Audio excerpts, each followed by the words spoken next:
Həsrətin artıq dəli eləyib məni. Hər gecə daş divarlarla danışıram. Kaş ki sevməzəydim əzəldən səni. Ürəyim od tutur yanıram alışıram. Kaş ki sevməzəydim əzəldən səni. Ürəyim od tutur yanıram alışıram.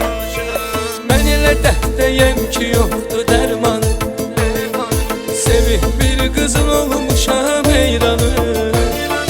İndi dərk edirəm o vaxt deyərdim. Sevgidə öldürərmi heç insanı. İndi dərk edirəm o vaxt deyərdim. Sevgidə öldürərmi heç insanı.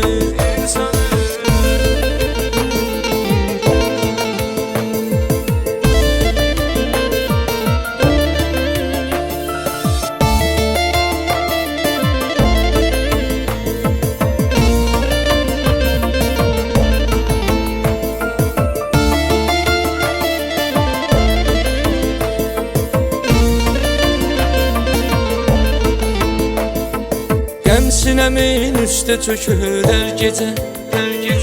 Məni bu sevgi etdi ölümdən betər. Ürək bu dərdə qəmə dözsün necə. Əs külək gətir mənə ondan xəbər. Ürək bu dərdə qəmə dözsün necə. Əs külək gətir mənə ondan xəbər. Mən elə dəhdəyəm ki yoxdur